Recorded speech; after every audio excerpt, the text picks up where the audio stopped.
Bonjour à toutes et à tous. Vous êtes bien là pour le webinaire consacré au commerce de proximité et à la reprise d'activité. Alors, il est 9h57. Vous êtes une cinquantaine de personnes pour l'instant connectées. Nous attendons encore un petit peu de monde avant de commencer. Alors, merci de bien vouloir patienter. Installez-vous confortablement. Vous avez suivi notre webinaire sur l'ergonomie et le télétravail la semaine passée. Vous savez comment bien vous installer face à votre ordinateur. Quelques instants de patience et nous allons bientôt commencer. Sur votre droite, vous avez un outil qui va vous permettre de poser des questions et un outil qui va vous permettre de répondre à des quiz dans l'onglet sondage. Je vous invite d'ores et déjà à répondre au sondage que vous verriez sur votre droite. Et vous verrez que nous répondrons au fur et à mesure à toutes ces questions-là lors du webinaire. Alors, commencez à répondre au quiz avant même l'intervention. Ça nous permettra d'interagir avec vous au fur et à mesure de l'intervention. Alors, bienvenue aux personnes qui sont en train de nous rejoindre. Vous êtes bien au webinaire consacré au commerce de proximité et à leur reprise d'activité. J'espère que tout le monde m'entend bien. Est-ce que vous pouvez juste utiliser l'onglet questions sur le côté pour me dire que vous m'entendez bien et que vous nous voyez bien, s'il vous plaît. Ça permet de vérifier en quelques secondes que techniquement tout fonctionne bien, ce qui nous évitera de parler dans le vide pendant 1 heure. Merci de vos retours. Parfait. Merci. Alors encore un petit peu de patience, le temps de voir arriver tout le monde. Ok, vous nous voyez bien et vous nous entendez bien, c'est parfait. Merci beaucoup.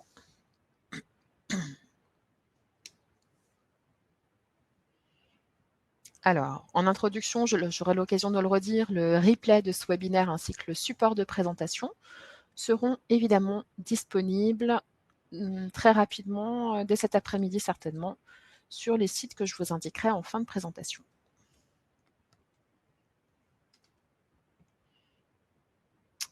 Bonjour aux personnes qui nous rejoignent.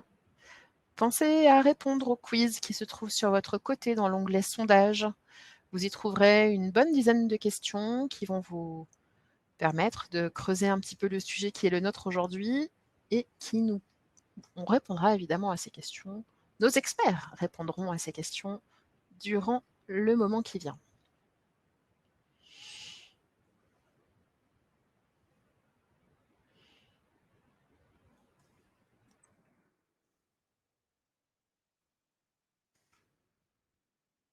Bonjour à tous, bonjour aux personnes qui nous rejoignent en ce moment.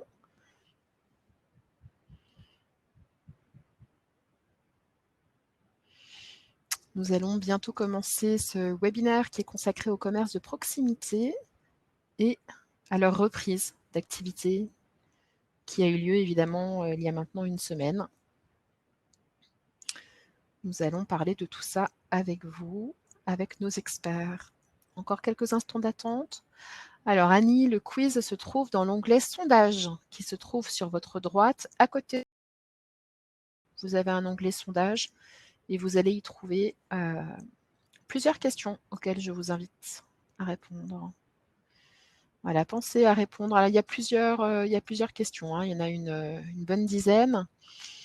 C'est des questions qui vont vous permettre de réfléchir un petit peu au sujet. Enfin, évidemment, vous avez réfléchi au sujet avant ce webinaire, j'en suis certaine. Et on répondra évidemment à vos questions durant l'intervention. Nous allons commencer d'ici 2-3 minutes, le temps que tout le monde arrive.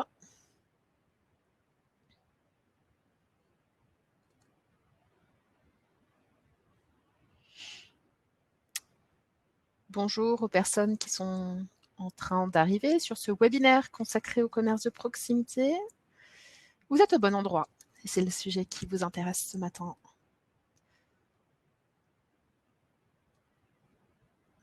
Vous avez sur la droite un onglet sondage. Merci de répondre à ces quelques quiz sur le côté qui nous permettra une rapide évaluation avant de commencer et évidemment nous répondrons aux questions en cours de webinaire.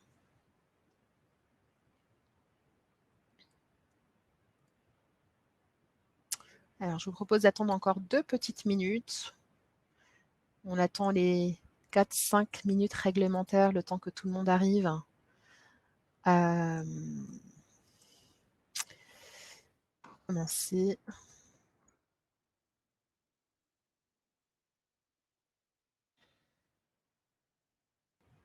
Quelques instants de patience encore. Bonjour aux personnes qui sont arrivées. Le webinaire n'a pas encore commencé. Nous attendons les personnes qui sont en cours de connexion. Vous êtes 85 personnes de connectées tout de suite. Nous attendons encore quelques instants, le temps que tout le monde arrive. Alors évidemment, le replay de ce webinaire sera accessible en ligne cet après-midi, probablement sur les sites internet que je vous communiquerai en fin d'intervention.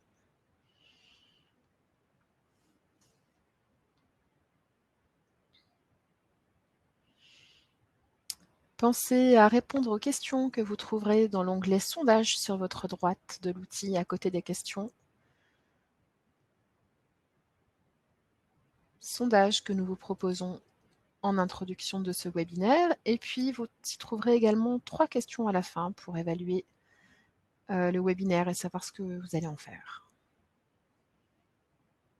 Alors, quelques instants encore de patience. Bonjour aux personnes qui arrivent. Bonjour à tous. Encore quelques instants de patience pour que nous puissions commencer ce webinaire.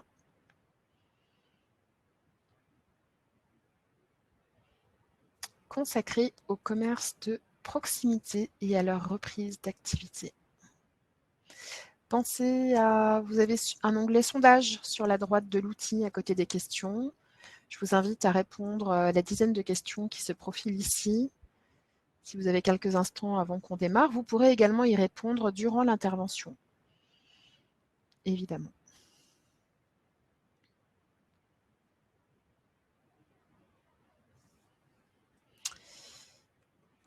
Bonjour et bienvenue aux quelques personnes qui continuent d'arriver. Nous allons commencer d'ici quelques instants notre webinaire.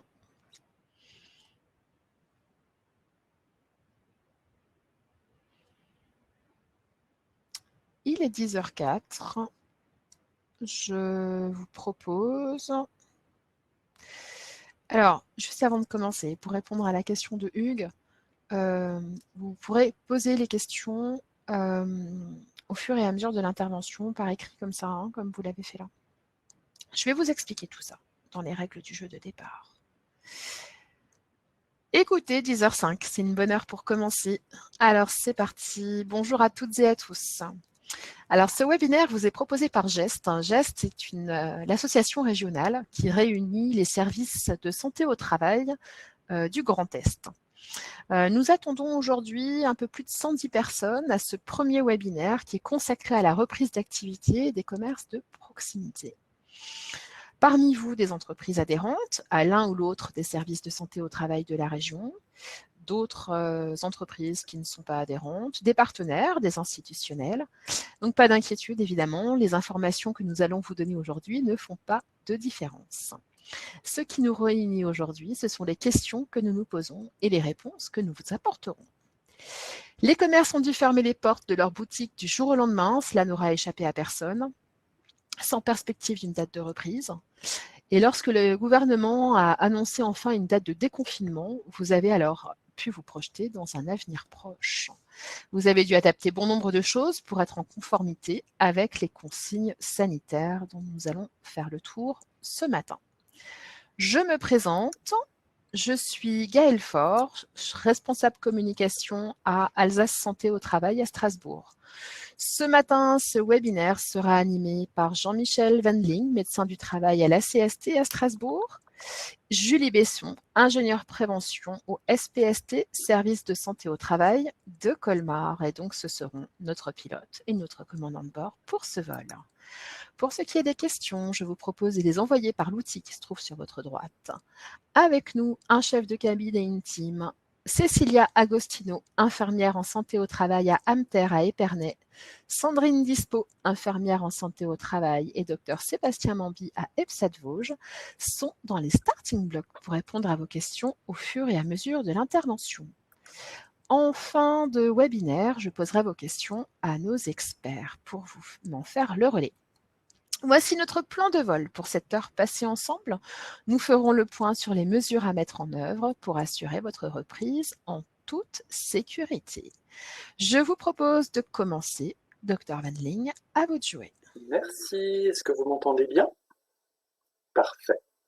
Donc le plan de vol, on va démarrer par identifier le nombre de personnes contagieuses en France, qui me donnera une idée des actions à mener. Un deuxième point sera une précision sur là où est le virus et la manière dont on se contamine. Le troisième point très important sont la présentation des 3 mesures principales qui au final sont très simples. Une mesure complémentaire qui est le temps. On passera la parole et le pilotage de la suite du vol à Julie pour les multiples mesures complémentaires. Et enfin, on fera un focus sur un point de vigilance qui est absolu, qui est le temps repas et les locaux sanitaires. Combien de personnes contagieuses en France? Alors, nous sommes 67 millions de Français et finalement, nous sommes dans une configuration un petit peu d'iceberg où il y a la partie visible qui sont malheureusement la mortalité et le nombre de morts en France. Ces données sont les données du 13 mai 2020 avec 27 000 décès qui représentent, et c'est actuellement un consensus, la mortalité d'environ 1%. Certaines études la positionnent plutôt à 0,5, mais on va rester sur cette hypothèse de 1%. Si 1% de personnes décèdent, cela veut dire également que du côté des tests réalisés, nous n'avons pas une représentation complète du nombre de malades. Au 13 mai, nous avons 140 734 cas testés positifs. Et pour information, les tests avec la PCR montrent des limites et un certain nombre de faux négatifs à raison de 3 personnes sur 10 qui en fait sont porteuses du virus, malades, symptomatiques, à qui on dit finalement, monsieur, madame, on n'a pas retrouvé le virus sur les prélèvements. Compte tenu du 1% de décès, les 99% des malades qui sont finalement non hospitalisés chez eux représentent environ 2,7 millions de personnes en France. Les études, et notamment 4 études concordantes, l'une sur le Princess Diamond, l'une sur une série islandaise qui est un des pays qui a le plus testé, une étude sur le porte-avions Charles de Gaulle et enfin une étude de la Société italienne de pédiatrie montrent que le pourcentage d'asymptomatiques se situe aux alentours de 48% versus 52% de gens malades symptomatiques. Cela représente au final environ, de manière extrapolée, 2,5 millions de malades qui circulent sans symptômes, qui s'ignorent, soit environ 3,7% de la population française. Où est le virus et comment se contamine-t-on? La transmission du virus, a priori, se fait par voie respiratoire d'un émetteur à gauche. Vous verrez qu'on va travailler avec des pictogrammes avec des petits bonhommes de couleur. À partir du moment où on est orange, on est malade, porteur du virus. Par contre, asymptomatique. Vous avez en face un petit bonhomme vert qui représente un salarié en bonne santé. L'émetteur, par le biais de la salive et du parler, chanter, éternuer ou tousser, va projeter des microparticules, mais également avec les mains sales, en sortant des toilettes par exemple, puisqu'il a été prouvé, et de plus en plus d'études sont concordantes, que les selles sont potentiellement contaminantes. Le récepteur va potentiellement se contaminer par le contact main-bouche, mais également par la pénétration des macro-gouttelettes de salive dans le visage. L'ingestion d'aliments contaminés, très probable également, mais reste à prouver. Concernant les aérosols, nous allons le voir, l'inhalation reste un sujet sur lequel il n'y a pas de preuve absolue. Alors, quels sont les gestes à risque pour le récepteur? Eh bien, effectivement, c'est mains souillées à la bouche, des objets souillés à la bouche et les doigts souillés dans les yeux. Cette habitude de porter les mains à la bouche, c'est une habitude inconsciente et nous avons ce type de geste à raison de plusieurs dizaines, centaines de fois par heure. Deux modalités de transmission. La projection de gouttelettes visibles. Ces gouttelettes sont des macro-gouttelettes de plus de 5 microns qui sont projetées environ sur 1 mètre et lors d'une toux ou d'un éternuement sur 2 à 4 mètres. Vous voyez ici une expérimentation qui n'a pas de valeur de preuve, mais qui donne une petite indication de ce qui peut être projeté sur le récepteur au niveau des yeux, au niveau du thorax, au niveau du visage.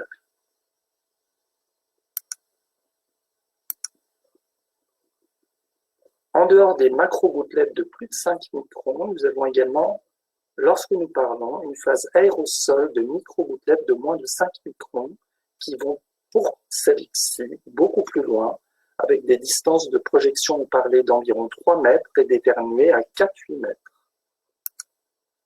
Regardez l'animation, il y a des simulations informatiques sur de la toux, avec là les macro-gouttelettes qu'on a vues tout à l'heure, et une simulation maintenant sur les micro-gouttelettes, j'espère que les vidéos passent, voilà, qui se dispersent de manière variable en fonction de l'aérolique de la pièce.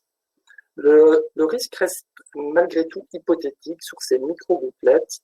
On pense par contre qu'en service hospitalier, dans les chambres de malades où les malades toussent de manière importante, ou dans les espaces restreints, je pense par exemple à un ascenseur ou à des toilettes qui n'ont pas été ventilées, que effectivement cette phase aérosol qui fait que les micro-gouttelettes qui restent dans l'air de manière prolongée sont susceptibles d'être inhalées et donc de transmettre le virus d'un émetteur à un récepteur. Mais au jour d'aujourd'hui, ce risque est incertain et vraisemblablement très faible. Quelles sont les mesures de prévention? Alors, je vais vous demander vraiment d'avoir une attention particulière parce que ce sont 3 mesures très simples qui vont vous permettre de gérer le risque avec l'acronyme LMD. Que veut dire LMD? Première mesure, L, le lavage, désinfection des mains est la priorité absolue avec, en premier lieu, lorsque c'est disponible, du savon, tout simplement. Vous verrez ensuite les modalités de savonnage des mains. Et en l'absence d'eau et de savon, le gel ou la solution hydroalcoolique.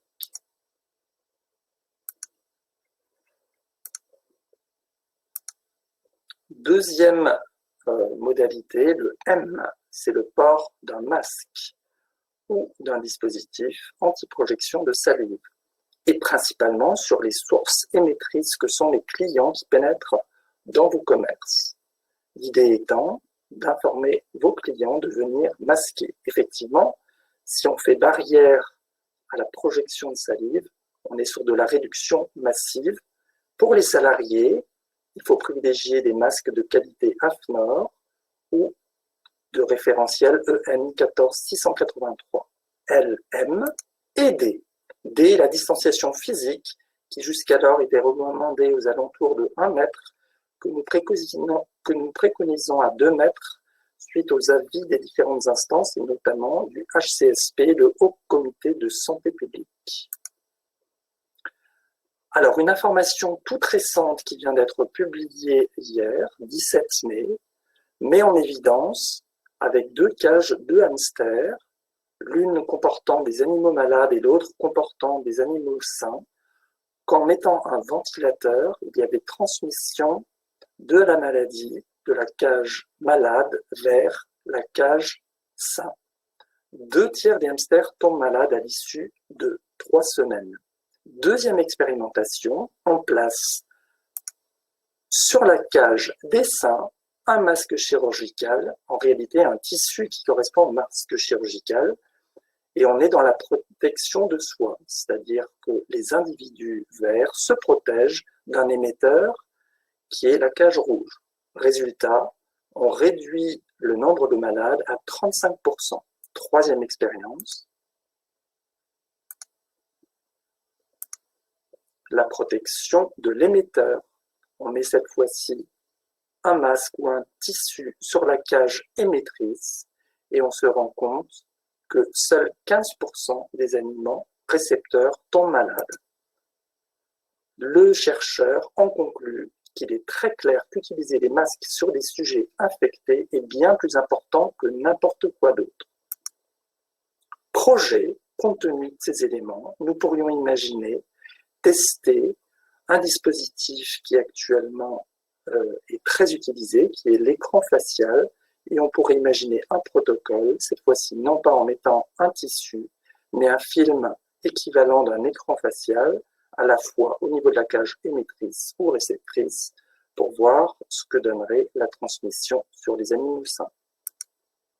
Alors, le lavage des mains, eh bien, il y a du travail, comme vous pouvez le constater, en France, sur une étude récente, 71% des Français, seulement en moyenne, se lavent les mains après être allés aux toilettes. 67% avant de faire la cuisine, 49% avant de passer à table. Vous voyez qu'il y a une différence entre les hommes et les femmes.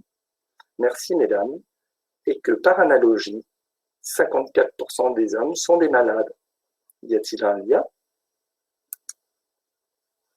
Alors, la mesure, évidemment, c'est de bloquer l'émission par un dispositif qui est celui dont on a parlé, à savoir un écran anti-projection, principalement pour l'instant le masque sur le visage des clients. Vous voyez les résultats sur des simulations informatiques. C'est plutôt éclairant. Une recommandation du CDC qui date déjà du 3 avril, comme vous pouvez le constater. Le CDC propose le port du masque fabriqué maison à partir d'un t-shirt. Cette préconisation a été confirmée par l'European Center for Disease Prevention le 8 avril, l'Académie de médecine le 2 et le 22 avril, et enfin le Haut Comité de santé publique pour la date du 24 avril. L'ensemble de ces organismes scientifiques recommandent l'obligation du port du masque dans l'espace public et tout particulièrement à partir du moment où les distanciations physiques ne peuvent être respectées.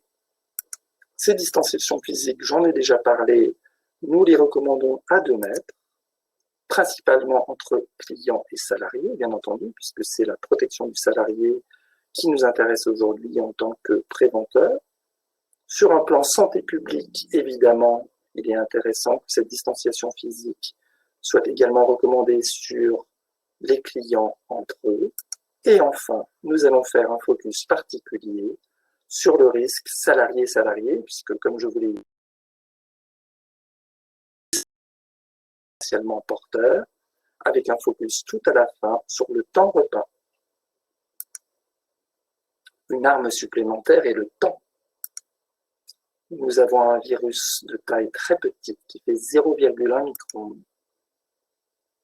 Ce virus disparaît dans l'air après environ 3 heures. Sur le carton, après 24 heures. Sur les textiles, entre 1 et 2 jours. Sur l'acier, 3 jours. Le bois, 4 jours. Le plastique, 3 jours. Et enfin le verre, 5 jours. Il faut savoir que la durée de vie du virus est augmentée en milieu humide. Cependant, ces études expérimentales ne veulent pas dire que la présence de virus sur ces supports est suffisante en quantité et en qualité pour transmettre la maladie. Je passe la parole maintenant à Julie. Merci, Dr. Henling, pour ces éléments qui ont permis d'asseoir les principes essentiels et prioritaires de la stratégie de prévention primaire. Cela paraît finalement plutôt simple à mettre en œuvre, la distance sociale, le lavage de mains. Nous allons voir complémentaires dans l'organisation du travail et les mesures pratiques de seconde ligne à mettre en œuvre au niveau des locaux de travail. Donc, je passe maintenant la main à Madame Julie Besson, ingénieure prévention au service de santé au travail SPST de Colmar. Ok, bonjour tout le monde. Alors, juste pour récapituler un petit peu ce qui a été dit par le docteur Wengling tout à l'heure. Alors, parmi vos salariés et vos clients, il y a 3 catégories de personnes. Les personnes saines, pardon. Les personnes légèrement malades qui toussent un peu ou ont le nez qui coule et les asymptomatiques qui sont porteurs du virus, des malades qui s'ignorent comme potentiellement vous et moi. En entrant dans votre établissement, ces 2 dernières catégories risqueront de contaminer salariés et clients sains. Rouvrir votre établissement comme avant la crise, c'est-à-dire sans mesures strictes, n'est donc pas envisageable. La première mesure de prévention primaire est de supprimer le risque, celui de contamination des autres et des objets, en interdisant dans la mesure de vos moyens l'accès à votre établissement à toute personne symptomatique, salarié comme client. Pour les salariés, vous allez les informer régulièrement, les inviter à s'autosurveiller, à prendre leur température à leur domicile. En cas de doute, ils doivent être dirigés vers le médecin traitant. Ensuite, vous allez inviter les clients symptomatiques à ne pas pénétrer dans le magasin par voie d'affichage. Cette seule mesure ne suffit pas, puisqu'un client symptomatique, représenté en orange, pourra toujours venir, en rouge, pardon, pourra toujours venir, et que des personnes asymptomatiques, en orange, environ 3,7% de la population totale, vont entrer dans votre établissement. Réduire les risques, c'est donc aussi réduire la durée des contacts avec les clients en prenant les commandes à l'avance, par téléphone ou Internet, et en définissant des créneaux de récupération des colis. Réduire les risques, c'est aussi garantir un maximum de contacts sécurisés en communiquant largement et le plus tôt possible à vos clients les nouvelles règles applicables dans votre établissement. Donc, venir équipé, venir avec son sac, son stylo, venir en nombre limité, etc. Des supports d'information sont existants et peuvent être adressés par mailing à vos clients afin de les prévenir des mesures prises. Les mesures principales, comme vous les a expliquées le Dr Wendling, c'est la fameuse triade, lavage des mains, port d'un masque et la distanciation. Donc, ces affiches peuvent être apposées dans les files d'attente extérieures et aux entrées. Elles comportent un QR code qui renvoie vers une vidéo réalisée par un collectif de scientifiques alsaciens. Certains centres commerciaux, sur nos conseils, ont choisi d'interdire l'accès aux galeries marchandes pour les clients qui n'ont pas un dispositif qui couvre le nez et la bouche. Voici un exemple de Strasbourg, d'une société néerlandaise qui a fait ce choix pour ses 30 centres commerciaux en Europe de plus de 40 000 m². Cette stratégie facilite en seconde ligne la sélection des clients qui sont de fait déjà équipés. Elle a plutôt un impact favorable en termes de flux clients en comparaison des enseignes qui n'ont pas choisi cette mesure. Alors, nous vous l'avons dit tout à l'heure, la distanciation physique est primordiale si elle est suffisante. En cohérence avec l'avis de l'Académie de médecine, nous insistons fortement sur une distanciation de 2 mètres. Ensuite, dans son protocole de déconfinement, paru début mai, le gouvernement a introduit 2 nouvelles notions. Le périmètre de 4 mètres sans contact autour d'une personne et la jauge. La jauge étant le nombre maximum de personnes autorisées à circuler simultanément dans votre établissement. Une des méthodes de calcul de la jauge est de diviser votre surface de vente, telle que définie par l'INSEE, par 8. Donc, concrètement, si vous avez une surface de vente de 80 m², vous avez systématiquement, simultanément, 2 salariés toujours présents. Vous divisez 80 par 8, ça vous donne 10 personnes. Donc, 8 clients. Cette valeur doit ensuite être ajustée en fonction du nombre de caisses ouvertes, du flux de passage aux caisses, du temps moyen de passage, du nombre de clients qui attendent aux caisses, sachant que vous devez toujours faire respecter le périmètre de sécurité de 4 m² sans contact autour d'une personne. Il sera donc peut-être nécessaire de supprimer un client. On obtient donc pour 80 m², 2 salariés, une configuration de caisse particulière, 7 clients au maximum. Ce nombre sera affiché clairement à l'entrée du magasin.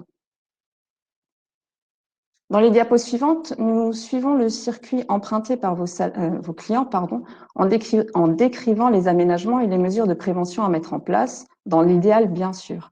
Nous essaierons de répondre à la fin de la présentation avec questions qui seraient spécifiques à une configuration particulière de locaux. N'hésitez pas également à prendre contact directement avec votre service de santé au travail. Donc, les aménagements démarrent avant même l'entrée dans l'établissement. Qui dit nombre de personnes limitées à l'intérieur, dit potentiellement file d'attente à l'extérieur. Pensez à définir une zone sécurisée, à matérialiser les distances et à baliser la file. Les clients pourront en profiter pour lire les 3 consignes principales, je vous rappelle, le lavage des mains, le port d'un masque et la distanciation que vous aurez affichées devant la porte. Ensuite, à l'entrée, vous installerez une petite table haute avec un kit de désinfection qui va comprendre du gel ou une solution hydroalcoolique, des lingettes imbibées de produits virucides qui répondent à la norme EN 14476 et une poubelle à pédales. Vous rajouterez également les consignes spécifiques pour l'intérieur du magasin et puis une zone pour les paniers permettant la désinfection. Afin de garantir le respect du nombre maximal de personnes et la distance imposée entre 2 personnes dans le magasin, nous vous conseillons de gérer les flux dès l'entrée, à savoir réaliser ou faire réaliser par votre prestataire de surveillance un comptage à l'entrée et stopper les entrées une fois le nombre max atteint, puis une sortie entraînera une entrée. Créer une entrée et une sortie distinctes ou, si c'est possible, donner la priorité à ceux qui sortent. Réaliser un parcours fléché bien visible dans le magasin. Merci Julie Besson pour ces très pratico-pratiques. Mais pour nos petits commerces qui n'ont pas 2 entrées ou alors peu d'effectifs pour gérer le comptage des clients, est-ce que vous avez des idées issues du terrain à nous proposer? Alors effectivement, vous avez la possibilité de disposer d'un obstacle à l'entrée. Alors cet obstacle, ça va pouvoir être le support avec vos consignes ou la petite table avec votre gel hydroalcoolique, votre petit kit de désinfection. Vous pouvez également désactiver le détecteur d'ouverture une fois que le nombre de personnes est atteint. Ensuite, à chaque fois qu'une personne sort, une autre pourra rentrer. Vous pouvez aussi mettre en place un affichage avec une sonnette extérieure, une sonnette mobile que vous achetez, qui coûte pas très cher. Donc, à chaque fois qu'une personne veut rentrer, elle va sonner et vous allez lui ouvrir si effectivement vous n'avez pas atteint le nombre maximum de personnes. Vous pouvez pour ça aussi avoir une commande d'ouverture sans fil à distance, ou si vous avez des portiques, faire un portique d'entrée, un portique de sortie. Vous pouvez également gérer la file, appréhender la file en fait avec un système de vidéosurveillance à l'extérieur.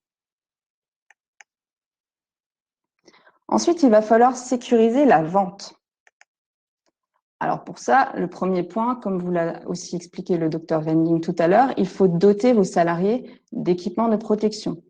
On va parler ici de masques normés. Ensuite, il va falloir disposer des barrières physiques dès que possible, des plexis, comme on voit sur la photo ici, au niveau du poste d'accueil ou du poste de vendeur conseil, par exemple. Disposer les présentoirs de façon à garantir l'absence de face-à-face rapproché entre les clients, comme vous voyez sur le petit schéma ici. Vous pouvez mettre en place, par exemple, des séparateurs en carton ou en plexi également.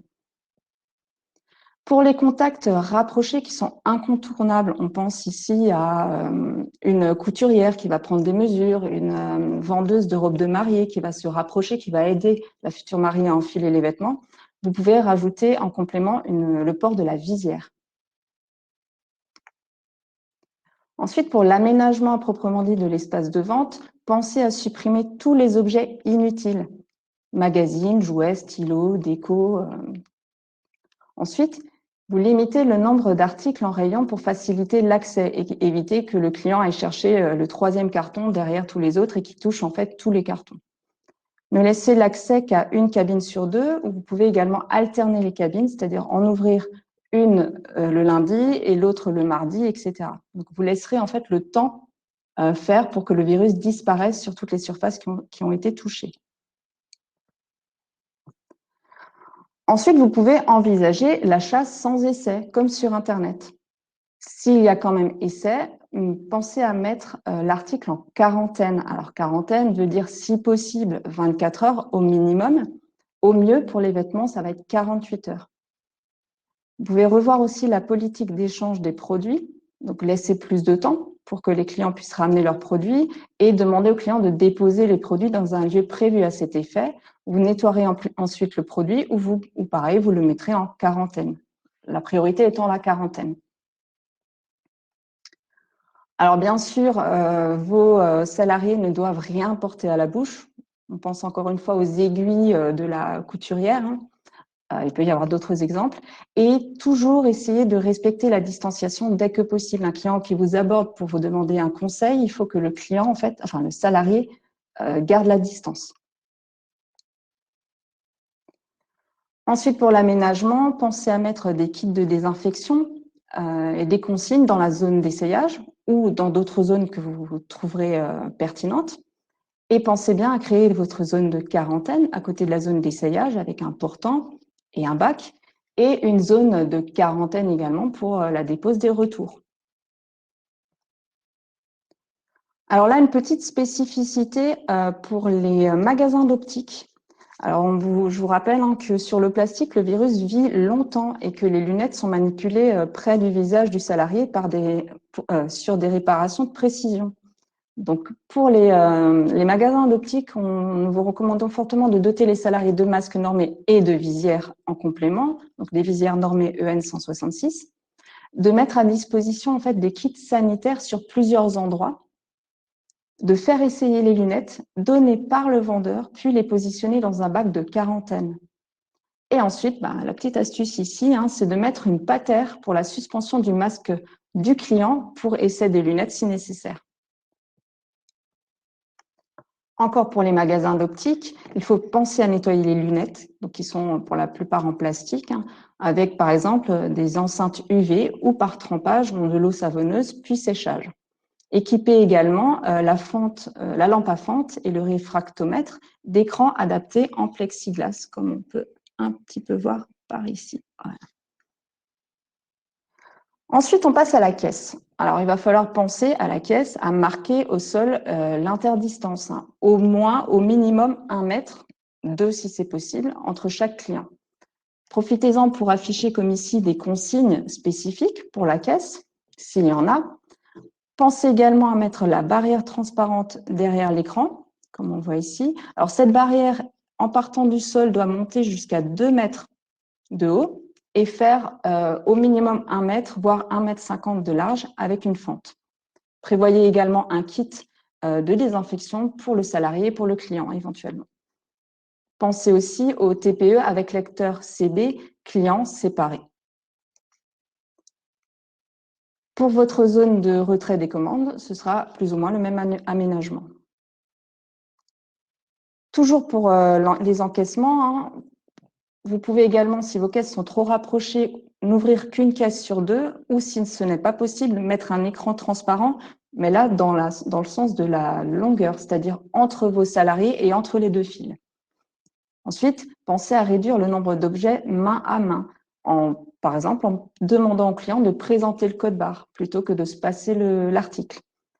Pensez également au paiement sans contact ou par CB, le tampon ou scan sur la carte de fidélité, les tickets de caisse, les coupons dématérialisés. Merci Julie Besson. Comme pour les masques et le gel, les barrières en plexi peuvent être difficiles à trouver aujourd'hui et puis les délais de livraison un petit peu longs. Est-ce que vous avez des idées alternatives à ces barrières en plexiglas? Alors effectivement, ici aussi de bonnes idées. Le plexi, ce qui est intéressant, enfin ce qui est important, c'est d'avoir une barrière physique transparente. Donc il va falloir pouvoir voir la personne en face forcément. Vous pouvez prendre tout simplement ici notre fleuriste qui a pris son rouleau d'emballage de plantes, etc. et qui l'a lesté. Donc en fait, il l'a fait dérouler et il l'a lesté ici.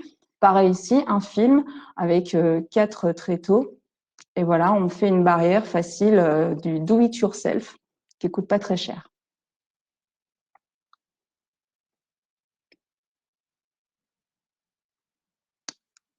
Pardon.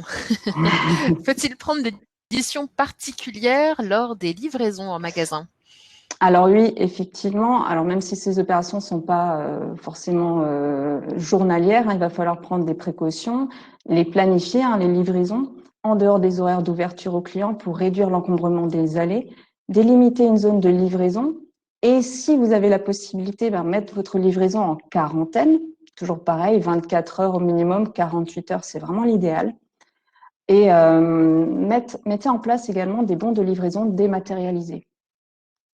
pensez bien à ce que vos salariés se lavent les mains après manipulation des cartons. Et là, l'eau et le savon, avec la bonne durée, comme on verra tout à l'heure, c'est parfait.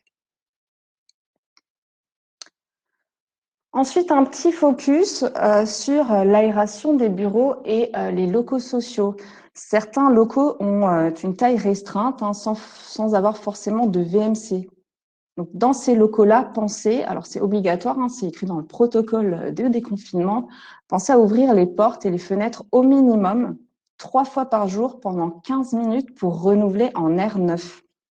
Alors évidemment, évitez le plus possible les ascenseurs. On ne peut pas renouveler l'air. Qui dit air neuf dit proscrire le brassage d'air ambiant. Donc, on ne met pas de ventilateur mobile ou fixe sur les postes dans les locaux. Et les climatiseurs mobiles, mobiles, fixes ou cassettes en tout ou partie air recyclé doivent être désactivés.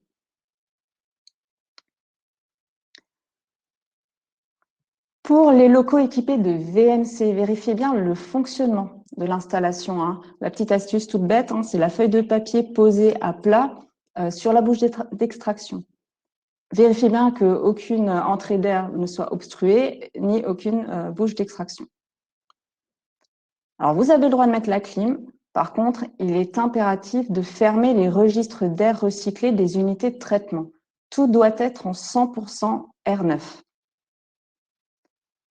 Ensuite, programmez la ventilation au moins 2 heures avant la prise de poste. Laissez tourner la ventilation à vitesse réduite la nuit et les week-ends. Pardon. Voilà. Enfin, pour ce qui est du nettoyage et de la désinfection des surfaces. Alors, tout ce qu'on vous a demandé de mettre en place avant, ce sont des mesures de protection primaire. Pardon. Donc, éviter de se contaminer, supprimer le risque. Par contre, on est bien d'accord que dans cette période de crise, il va falloir faire de la mesure de prévention secondaire, c'est-à-dire nettoyer, et nettoyer à des fréquences plus importantes et de manière plus scrupuleuse qu'avant. Donc, il va falloir prévoir un temps dédié au nettoyage le matin et ou le soir en dehors des heures d'ouverture. Vous devez prévoir également des blouses, des gants nitriles et des EPI adaptés, masques normés et visières si possible pour vos salariés, et des kits de nettoyage. Alors, pour les petites surfaces qui sont sensibles à l'eau, le matériel électronique et électrique par exemple, prenez des lingettes aux normes virucides, hein, ou des lingettes imbibées d'alcool à 62 degrés, à 71% d'éthanol, etc. Et pour les surfaces de travail et le sol, les détergents et les dégraissants contenant des tensioactifs ou d'hypochlorite de sodium à 0,5% de chlore actif. Ensuite, il va falloir désinfecter tout ce qui est régulièrement touché par les salariés, les poignées de porte, les interrupteurs, les claviers, les souris, etc., etc. Donc, le Haut Conseil en santé publique préconise de désinfecter toutes ces surfaces 2 fois par jour, et en tout cas à chaque changement d'utilisateur, donc de salarié. Ensuite, vous devez désinfecter tout ce qui est régulièrement touché par les clients, les paniers, les portes et les sièges des cabines d'essayage, les bornes de commande. Donc là, vous pouvez utiliser des lingettes que vous mettrez à disposition des clients dans la zone. Pour tout ce qui est mobilier touché par les salariés, tous les soirs, ça suffira. Nettoyez également les sols tous les soirs. Si vous devez, alors l'idéal c'est à l'humide, hein, si vous devez absolument passer l'aspirateur, faites-le uniquement le premier jour de la semaine avant ouverture. Pourquoi? Parce que le virus qui est dans l'air aura eu le temps de retomber, hein, il met 3 heures à retomber, et ensuite sur les moquettes, au bout de 48 heures, il a disparu. Donc vous êtes sûr de ne pas rebrasser de l'air chargé en virus. Pour vos aspirateurs, pensez à mettre des filtres EPA et des sacs à haut pouvoir de filtration type allergie. Demandez à vos salariés à porter les protections individuelles et à aérer naturellement par l'ouverture des portes et des fenêtres 15 minutes après nettoyage. Pensez également à demander à vos salariés de nettoyer leur visière après chaque retrait et avant de la poser sur un support. Pour les visières, de l'eau et du savon sur les 2 faces, ça va très bien. Ensuite, petit point sur la gestion des masques.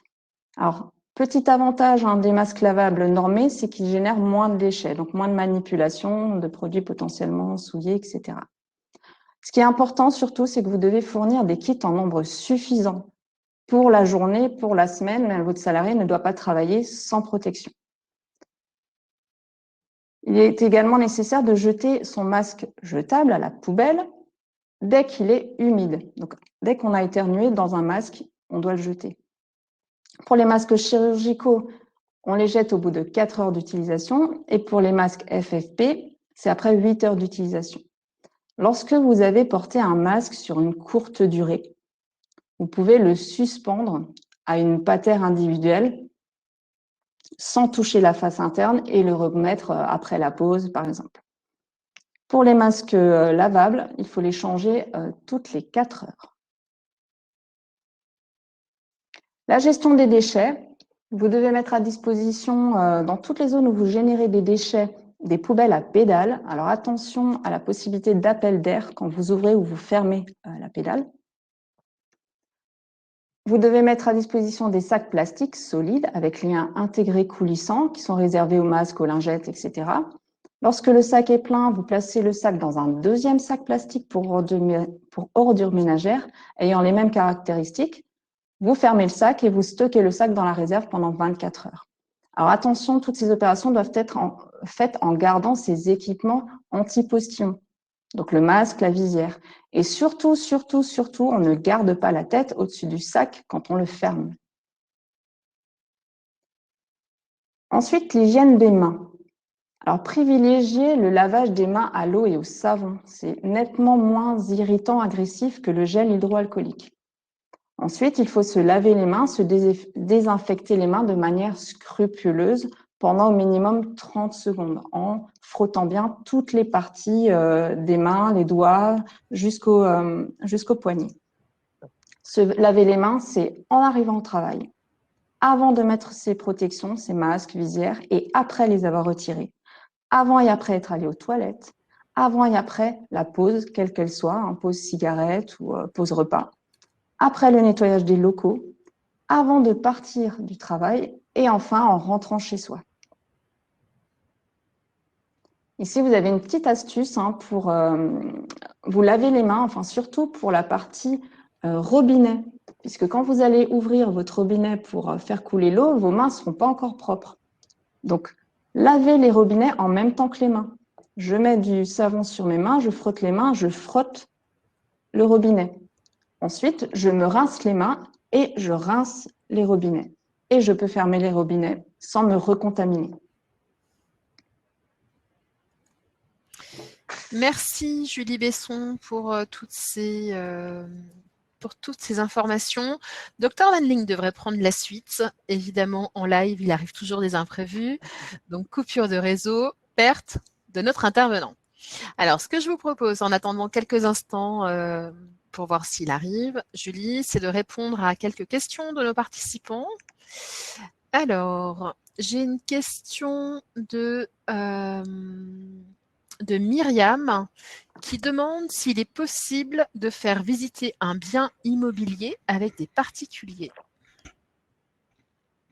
Alors tout à fait, il est possible de faire visiter à partir du moment où vous gardez la distanciation et que chacun est protégé avec un masque. Après, les surfaces ne sont pas forcément touchées. Désinfecter aussi les mains à l'entrée, ce sera plus rassurant. Et puis après, on touche les poignées de porte avec des mains propres, donc il n'y a absolument pas de souci. Dans le respect de la fameuse triade LMP, c'est vraiment le message phare de nos interventions de prévention primaire actuellement. J'ai une question à propos d'un passage de l'aspirateur. Nathan demande pourquoi ne pas passer l'aspirateur à la fin de la semaine après la fermeture, avant un jour de fermeture, pour laisser le temps au virus de retomber sans risque? Alors, j'ai pas trop compris la question, mais le but enfin, il faut éviter de passer l'aspirateur. Ça, c'est la première des choses. Si vous devez absolument le passer parce que vous avez des surfaces qui le nécessitent, il va falloir attendre que le virus soit retombé et qu'ensuite il ait disparu des surfaces que vous allez aspirer. Comme sur les tissus, il existe les dernières études montrent qu'au bout de 48 heures, le virus disparaît. On vous préconise du coup d'attendre tout le week-end en fait, ou le jour férié, etc. Et d'aspirer en fait plutôt à la prise de poste le lundi, le mardi. Ok, plutôt le matin alors. Hein, plutôt le matin. Aspirateur, très bien.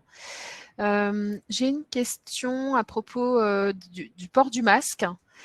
Puis-je enlever un masque et le remettre après, par exemple pour boire un coup ou le temps de fumer une cigarette? Alors, il y a une façon de faire pour enlever son masque pour boire. Alors, j'ai pas de masque ici, mais vous pourrez regarder le webinaire qui est passé la semaine dernière, je crois. Pour enlever le masque pour boire, on va le décrocher du côté. Donc, si j'ai mon verre de ce côté-là, je vais décrocher et je bois. Et ensuite, je peux remettre mon masque sans toucher la face. Donc, ça, c'est une chose. Maintenant, si vous faites une pause un petit peu plus longue, que ça fait que 1 heure, 2 heures que vous portez votre masque, il y a la solution que je vous ai proposée tout à l'heure. C'est vous allez vous laver les mains, vous accrochez votre masque à une patère, quelque part sur votre casier ou une zone qui vous est vraiment propre. Vous vous relavez les mains, vous allez fumer. Quand vous revenez, on se relave encore une fois les mains et on remet son masque sans toucher la face externe. Donc, pas de masque dans le cou et pas de masque sur le front et pas de masque dans les poches de jean. J'ai une question de Annie. Je croyais que eau et savon étaient aussi possibles pour le nettoyage de surface. Est-ce que l'eau et le savon est suffisant? En fait, non. Il sera préférable d'utiliser un virucide. Le problème avec l'eau et le savon sur une surface, c'est qu'il va être difficile de la rincer après pour faire évacuer le virus. Alors, sur une visière, ça marche bien, puisque je mets après ma visière sous le jet d'eau et je fais rincer. Par contre, une surface, un plan de travail, etc., je ne pourrais pas rincer à l'eau pour faire évacuer le virus. Très bien, merci. Alors, comme Dr Jean-Michel Van Ling rencontre quelques difficultés à se reconnecter, est-ce que Julie, vous pensez pouvoir prendre la suite? On va essayer. Restons agiles du début à la fin de cette crise. Le mot-clé, c'est agilité. Ok. Merci. Donc, alors, un des moments entre salariés qui génère le plus de risques, ça va être le repas. On va voir la petite animation. Voilà. Lorsque je mange, forcément, je ne porte pas mes protections. C'est un moment convivial où on rigole, on parle un petit peu plus fort et on est relativement proches les uns des autres. Donc, sans aucune mesure de prévention, je vais en fait contaminer les aliments, la fourchette, la main de mon collègue qui se trouve en face.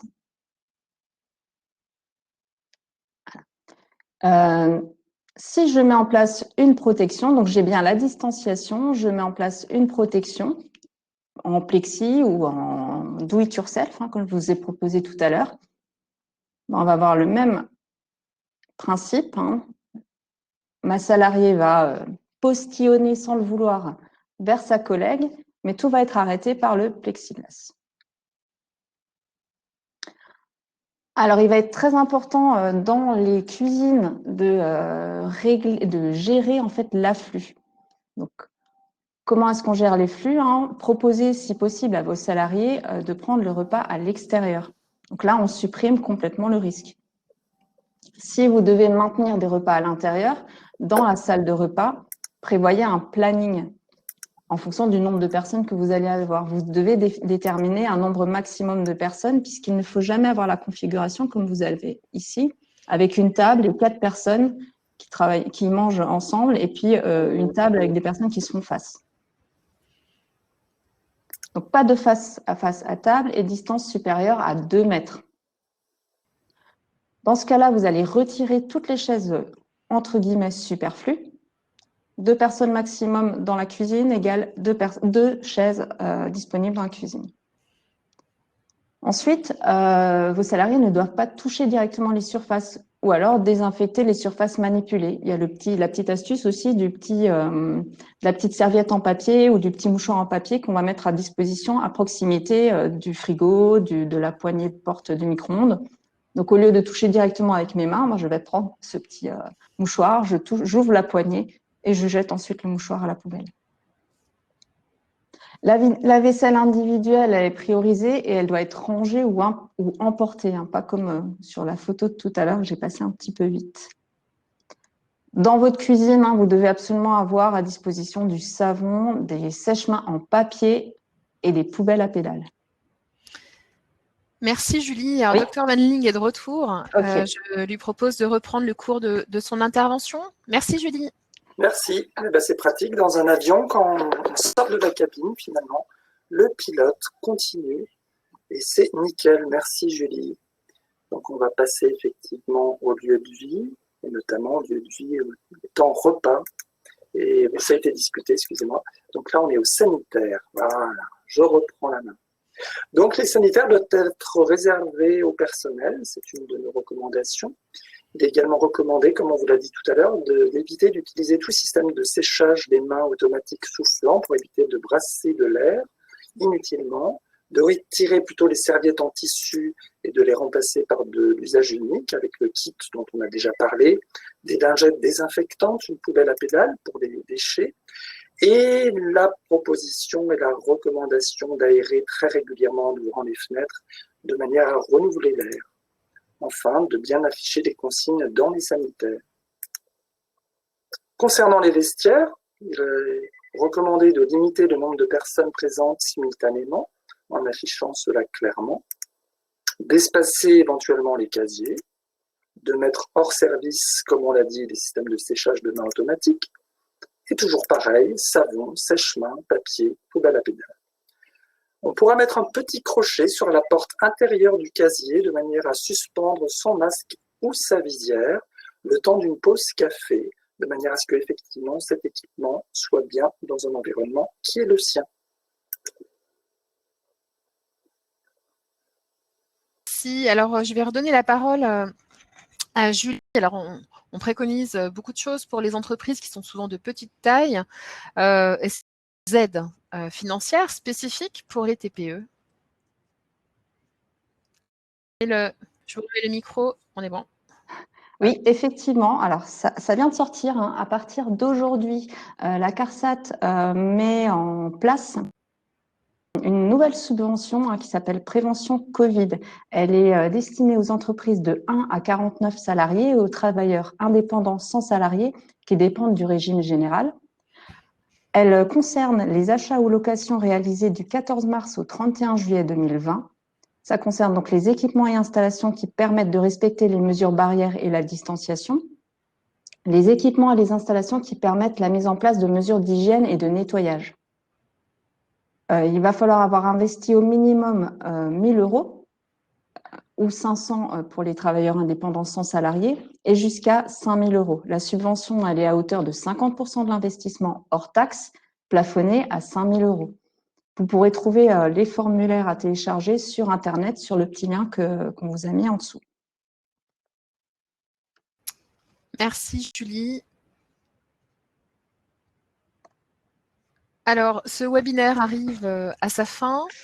Je remercier toute l'équipe qui a œuvré dans des délais assez incroyables, on va dire. Donc, évidemment, je remercie Dr.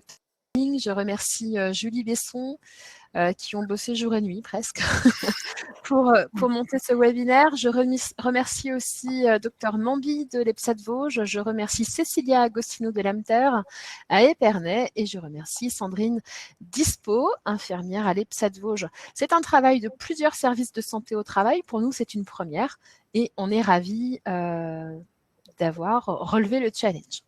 Donc, pour information, je veux bien qu'on passe à la diapo suivante, s'il vous plaît, parce que j'ai pas la main. Le diaporama et le replay seront disponibles sur au moins sur les 4 sites internet que vous trouverez ici. Sur le site de la CST, qui est un service de santé à Strasbourg, sur le site de SPST, service de Colmar, sur le site de l'AMTER, service d'Épernay, sur le site de l'EPSA de Vosges et sur le site d'AST 67. Attendez voir cet après-midi et tout devrait être en ligne, je l'imagine. Alors, je me propose de me faire le relais de quelques questions que vous avez posées durant l'intervention. Alors, attendez voir. Je vais fermer ici pour nous laisser un petit peu de place pour répondre. Alors, je vais sélectionner quelques questions. Alors, juste le temps que tu fasses ça, Gaëlle, je voulais juste revenir sur l'histoire de la jauge. Certaines personnes nous ont dit que le mode de calcul, c'est de diviser par 4. Alors, effectivement, il y a 2 méthodes de calcul. Il y a une méthode de calcul qui est de prendre la surface de votre établissement et de supprimer le mobilier. Donc, surface sans le mobilier divisé par 4. Il y a aussi une autre méthode qui est la méthode que j'ai présentée. Donc, la surface de vente selon les données de l'INSEE divisée par 8. En fait, le protocole de déconfinement permet d'utiliser ces 2 modes de calcul, sachant que les résultats sont normalement équivalents. Alors, une question est posée sur... je retrouve juste, pardon, le nom de la personne. C'est toujours plus sympa. Je vais pas là. Ah oui, Myriam, pardon, pose la question suivante. Si je dépose mon repas au frigo, est-ce que je dois désinfecter l'intérieur du frigo avec une lingette? Alors, ce qu'on recommande par rapport au frigidaire, c'est déjà d'amener chacun le matin à la fois ses couverts, ses assiettes et éventuellement son gobelet en plastique dans un sachet avec évidemment le repas. Ce repas sera positionné donc avec son sachet à un étage dédié du réfrigérateur et évidemment avec un lavage main savon avant d'ouvrir le frigo et puis également après, ce qui permettra d'être en sécurité sur à la fois les contenants. Donc vous sortez votre repas finalement du sachet plastique, vous relavez les mains et puis vous attaquez votre repas tout à fait en sécurité. Une fois que le repas est pris, avec toutes les recommandations qu'on vous a données, le mieux c'est que plutôt que de faire la vaisselle sur place, vous remettez tout ça dans votre sachet plastique et vous emmenez l'ensemble à la maison tel quel. Voilà la reco. Merci. Une remarque, plus qu'une question de Hugues, qui dit que c'est difficile d'empêcher les clients de toucher du textile. Évidemment, on se voit tous dans un magasin de vêtements en train de toucher cette robe magnifique pour le printemps ou ce t-shirt pour l'été. Du coup, comment faire pour que les clients ne touchent pas les vêtements? Alors l'idée, c'est pas du tout de les empêcher de toucher, au contraire, ils peuvent toucher. On peut d'ailleurs tout toucher. Tant qu'on touche, il n'y a pas de souci. On imagine que potentiellement on a du virus sur les mains. Le virus, on vous l'a dit, ne traverse pas la peau. Donc en fait, à partir du moment où le geste qui est celui-là n'est pas exécuté, il n'y a pas de risque. Donc il faut vraiment être dans cette idée que le virus est potentiellement partout, il n'y a pas de souci, il ne va pas vous sauter au visage. Et a priori, on ne lèche pas les habits, comme on ne lèche pas les mains courantes, comme on ne lèche pas les interrupteurs. Donc l'idée, c'est il y a potentiellement du virus partout, et simplement vigilance avant le repas, lavage des mains, et puis on progresse, et surtout nous les hommes, en sortant des toilettes, en préparant le repas, avant de manger, on se lave les mains. Voilà, c'est les recommandations, la triade qu'on vous a donnée, ça fait 95% du job, donc pensez-y, c'est vraiment ça qui est important et qui est à retenir aujourd'hui. S'il y a un truc à retenir, c'est ça. Merci. Et comme le client sait bien laver et désinfecter les mains en rentrant, effectivement, à ce stade-là, il n'a pas les mains contaminées. Et s'il a le masque, il a projeté peu de microparticules et de gouttelettes sur l'environnement. Donc vous voyez, la triade du début vous permet finalement de gérer le risque de contamination à la fois des autres, mais également des supports, des vêtements, des tables, etc. En fait, la problématique va être plus après l'essayage où on ne sait pas trop ce que le client a fait dans la cabine ou s'il emmène le vêtement chez lui et qu'il vous le ramène. C'est pour ça qu'on préconise grandement la quarantaine pendant 48 heures. Au moins là, on sait que le virus a disparu. Mais tout ce qui se passe dans le magasin, c'est assez gérable à partir du moment où la personne s'est bien désinfecté les mains et porte son masque.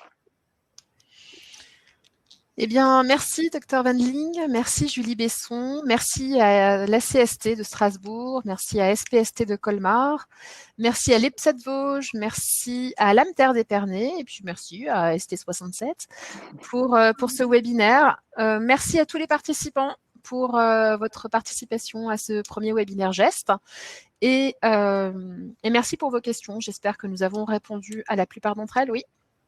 On avait, je crois, un petit sondage pour évaluer Tout à fait. la qualité de la prestation et savoir s'il y a des questions supplémentaires. Donc, on va vous proposer juste de répondre aux questions. Ne vous sauvez pas. Gardez vos ceintures. Restez assis. On n'est pas tout à fait arrivé encore. Donc, on aimerait bien savoir ce qui peut être amélioré, si vous avez appris des choses, si vous allez mettre en œuvre des choses également, compte tenu de ce qui vous avait été dit. Donc, regardez à droite sur le sondage. Vous avez 3 questions toutes simples et on aimerait avoir un peu vos réponses et votre sentiment pour savoir pour les prochains webinaires ce qui a amélioré. Je rappelle que le replay et le support de présentation seront en ligne sur les sites internet de nos services de santé, je les rappelle, acst-strasbourg.com, SPST, EPSA de Vosges, AMTER Épernay et AST67. Merci à tous pour votre participation. Merci de répondre aux 3 petites questions de la fin pour qu'on puisse organiser les prochains webinaires gestes encore mieux. Donc pour info, alors ça vous concerne peut-être pas directement, mais peut-être que nous organisons 2 autres webinaires gestes cette semaine. Un webinaire sur les professionnels de la petite enfance mercredi après-midi et un webinaire à destination des coiffeurs jeudi après-midi.